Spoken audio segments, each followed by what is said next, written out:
What's up, you guys? It's Coco Jones, and I am here as Pandora's 2023 Artist to Watch. Let me tell you a little bit about myself and my artistry.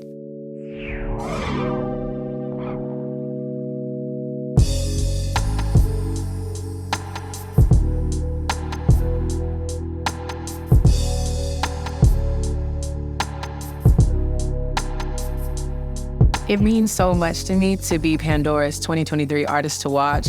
I think because it's just recognizing my journey, and also to watch means that there's more to come. And that's what I see for myself. I have so many goals, and this feels like a huge starting point, and there's so much more that I want to accomplish. So I'm excited for you guys to be on that journey with me. Music is the way I express myself, and it's also like joy to me. It makes me happy. Sometimes, like when I was younger in school, I would get in trouble for singing in class, and I would do it second nature. Like, it just feels like my purpose. It feels natural. Music to me is like a part of me. My dream collaboration, I would say Brandy. She's like the blueprint, and I think I imitate her and I learn from her just because her runs are so crazy.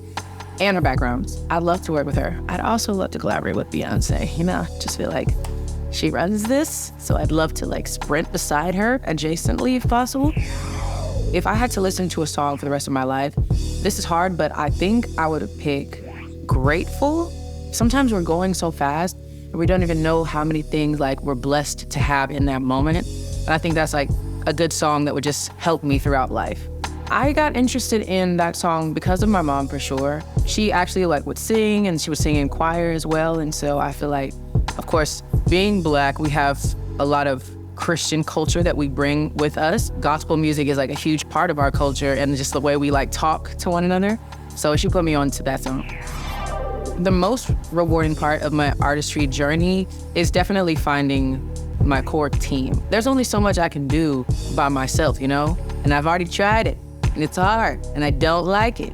I've found like all these different people that are on my team for like the long haul, who get the vision of me and who are wise, and I trust their judgment. As an artist, as a business, as a company, you can't do that by yourself. I don't know who these people are that do it by themselves. They're cap. I would advise artists who are just starting out to kind of be a little delusional, because this is not the most conventional path of life. So you kind of have to like blur out all the negative feedback and the lack of understanding of what you're trying to do in your vision, you know? And also, you kind of have to be delusional with your own self. I would look in the mirror and be like, can't wait to go to the Grammy Awards today. Like, yes, I wasn't going there that day. But it's like, see it for yourself and believe that you can have those things, and then one day you will get there. And my final thing is content, okay? Social media is a beast. It's a business. And you can develop your own artist platform. You can develop your own fan base, something that nobody can take away from you. Post the stuff you're doing. Post those videos, post those songs, post it, period. Getting past second guessing yourself and overthinking and trying to follow these trends, that's hard, but you also have to think long term.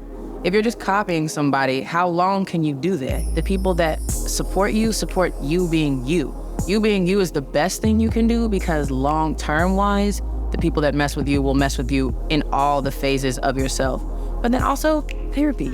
A lot of times people aren't gonna like what you're doing. They're gonna have something to say. This is social media. You're putting yourself out there. You're being vulnerable. And sometimes people won't get that. Mental health. If I wasn't a musician, I have a couple things that I think I'd like to do. I think I would want to direct, because I like telling people what looks good. I would definitely be a business owner. I don't know of what, but I do have one idea, and I don't want to say it just in case I start that company. And then I think I would want to be a manager. My manager's like, excuse me? Because let me tell you why though. For me, having a good manager has like changed my life. It just helps me grow in all these different ways that I didn't know. And I would want to do that for a girl who looks like me, who I believe in. I see so many girls that are actually really talented, and I'm like, man, it's just hard to get somebody to like back you and break down walls for you. Maybe part-time, because maybe part-time. It's gonna be hard though. And she can't be crazy, because I'm not dealing with that. My first memory of falling in love with music is probably when I sang Listen by Beyonce at this talent competition. My mom was like, all right, I was nervous. She was like, all right, if you don't want to do this, we can go home. But if you get on this stage, you have two choices.